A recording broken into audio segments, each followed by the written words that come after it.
Anda masih di Sindo Malang bersama saya Aya Nufus. Pemirsa, Ditpol Lairut Polda Metro Jaya melakukan pencabutan pagar bambu laut di perairan Tangerang pada siang tadi. Pencabutan dilakukan menggunakan kapal karet. Ditpol Lairut Polda Metro Jaya turut serta melakukan upaya pencabutan pagar bambu misterius di perairan Tangerang siang tadi. Pencabutan dilakukan menggunakan kapal-kapal Ditpol Lairut. Diawali dengan perahu karet, puluhan anggota berenang dan mendekat ke pagar-pagar bambu yang membentang di perairan tersebut. Mereka melakukan pengukuran dan kemudian melakukan pencabutan pagar laut. Pembongkaran pagar laut dilakukan dengan cara menarik pagar menggunakan tali. Tak hanya Ditpol Lairut Polda Metro Jaya, upaya pembongkaran pagar laut ini dilakukan tim gabungan bersama KKP, TNI AL, KPLP, Bakamla, Pemprov Banten, serta sejumlah nelayan.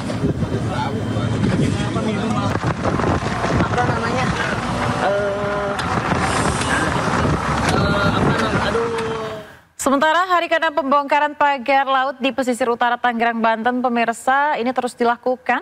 Yang mana hari ini proses pembongkaran fokus pada kawasan Mauk yang memiliki rintangan berupa ukuran bambu yang lebih besar.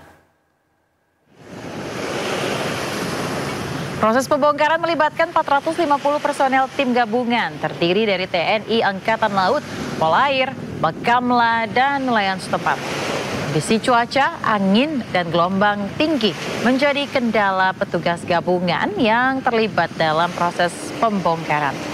Selain itu, beberapa titik di kawasan Mauk ditemukan bambu yang menancap lebih dalam serta rapat satu dan lainnya. Sementara itu tersisa 15 km pagar laut yang rencananya akan rampung dalam 4 hari ke depan.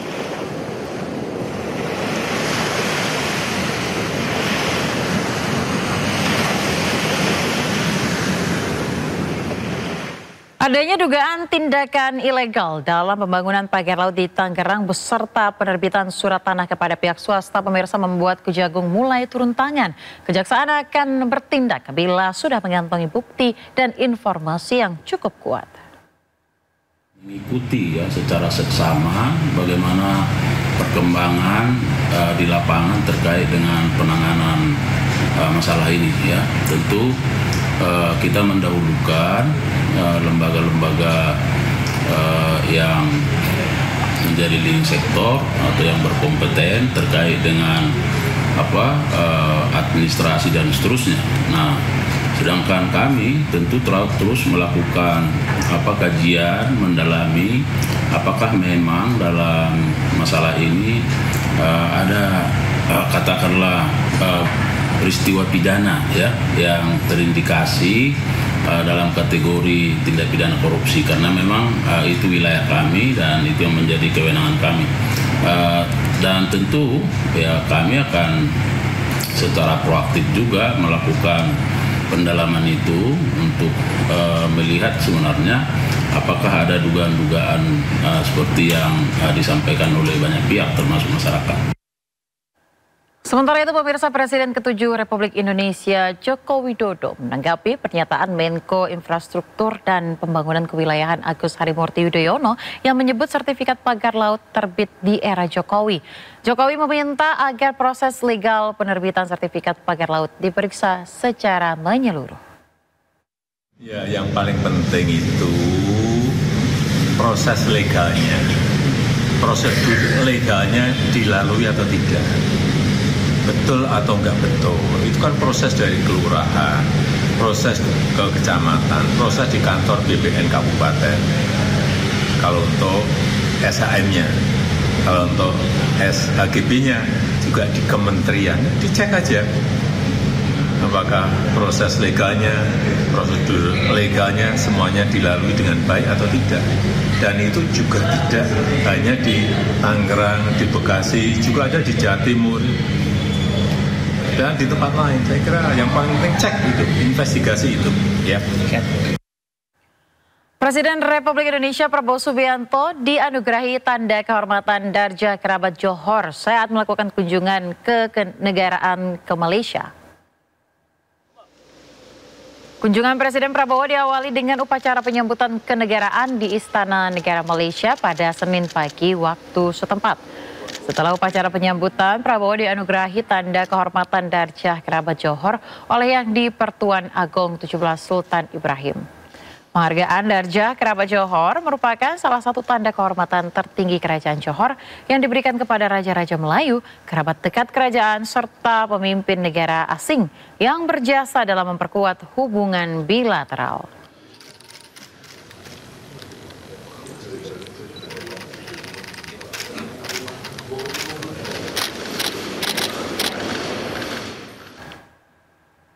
Jelang 100 hari kepemimpinan Presiden Prabowo Subianto dan Wakil Presiden Gibran Rakabuming Raka, pemirsa, sejumlah kebijakan disorot. Hasilnya program makan bergizi gratis menjadi program favorit untuk warga Indonesia.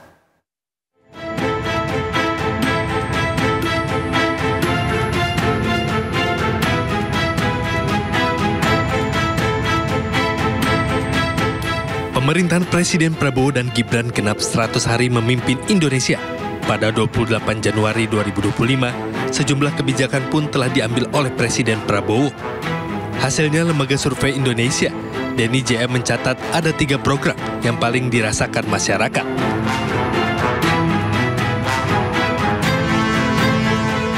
Program makan bergizi gratis mencatat skor tertinggi, yaitu 8,4 sebagai program paling dirasakan masyarakat. Rakyat memilih program ini memberikan sejumlah manfaat, diantaranya mengurangi angka stunting dan malnutrisi, mendukung pertumbuhan ekonomi, serta meningkatkan kualitas generasi mendatang dengan kesehatan yang lebih baik.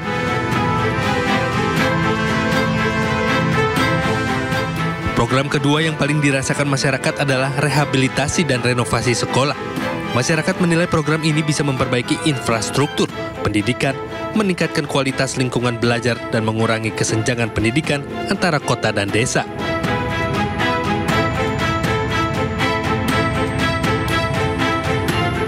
Program yang juga dirasakan masyarakat adalah swasembada pangan. Masyarakat menilai program ini bisa mengurangi ketergantungan pada impor pangan, meningkatkan ketahanan pangan nasional, serta mendukung petani lokal melalui peningkatan produksi.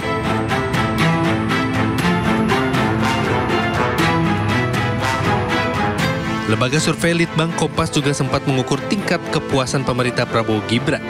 Hasilnya 80,9%. Warga Indonesia menyatakan kepuasan atas kinerja pemerintah Prabowo Gibran. Hanya 19,1% yang menyatakan ketidakpuasannya. Sementara 89,4% menyatakan keyakinannya atas pemerintahan Prabowo Gibran. Hanya 10,6% menyatakan tidak yakin. Presiden Prabowo Subianto pun menyatakan dirinya dan pemerintahannya bekerja bukan untuk mencari penilaian, namun mereka bekerja untuk rakyat. Saya sudah lihat kemampuan kita yang real. Kita akan melakukan pembangunan transformasi ini sungguh-sungguh. Dan kita akan bekerja dengan sangat cepat, kita akan bekerja dengan sangat luar biasa.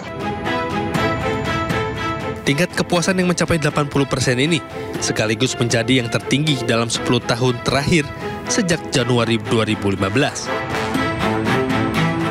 Tim Liputan iNews melaporkan. Kita informasi lainnya, pemirsa, wacana motor gede atau moge boleh masuk tol kembali muncul usai disuarakan oleh anggota Komisi 5 DPR RI fraksi Partai Gerindra Andi Iwan Darmawan. Sebelumnya, wacana ini sempat menimbulkan banyak pro dan kontra.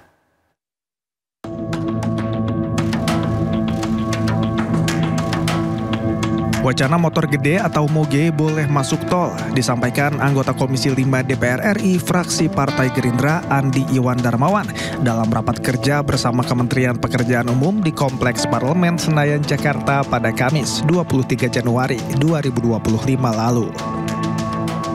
Menurut Andi, motor gede berpotensi memberikan pendapatan negara, bukan pajak atau PNBP, apalagi dengan jumlah moge di Indonesia yang tidak sedikit. Ya, ini sekedar masukan seperti untuk motor gede, Pak. Moge apakah di sini hadir semua pemangku kebijakannya, stakeholdernya, Pak Menteri PU, Menteri Perhubungan dan Korlantas, tentu menyangkut masalah regulasi, bagaimana agar supaya Moge ini juga punya kalau saya nggak salah hanya di Indonesia nih Moge tidak diizinkan masuk ke jalan tol. Sementara kita juga biasa melihat pengawal dari kepolisian yang menggunakan motor masuk ke jalan tol. Ini saya kira potensi pendapatan, Pak. Kalau Moge yang kurang lebih saya nggak tahu berapa juta ya yang ada di Indonesia ini diberikan peluang untuk masuk, saya kira itu pangsa pasar bagi pengusaha jalan tol. Wacana motor gede masuk tol nyatanya bukan barang baru. Sebelumnya pada 2023, Ketua MPR periode 2019-2024 Bambang Susatyo beberapa kali melempar wacana agar para pengelola jalan tol membangun jalur khusus motor. Namun, usulan ini menimbulkan banyak pro dan kontra. Tim Liputan, iNews melaporkan. Kita ke informasi lainnya, pemirsa. Dewan Masjid Indonesia akan membangun 100 masjid di Gaza, Palestina. Pada tahap awal, 10 masjid akan dibangun dan ditargetkan rampung pada bulan Ramadan tahun ini.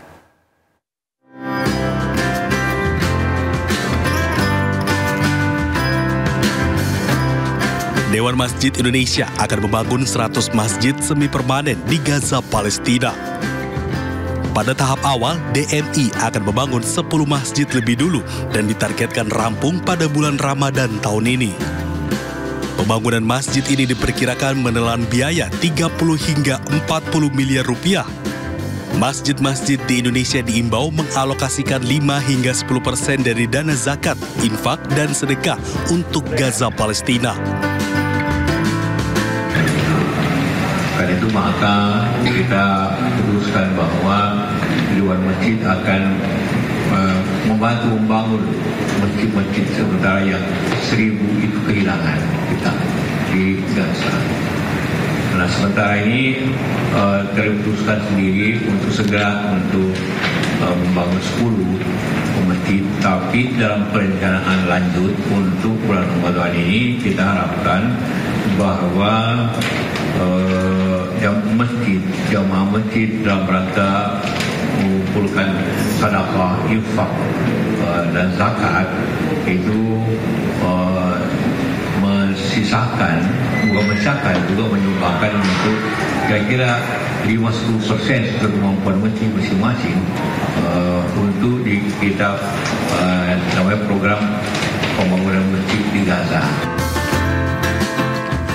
Kini Gaza masih berada dalam gencatan senjata dari konflik yang terjadi dengan Israel. Akibat serangan Israel, lebih dari 47.000 orang tewas dan 1.000 masjid hancur. Tim Liputan iNews melaporkan.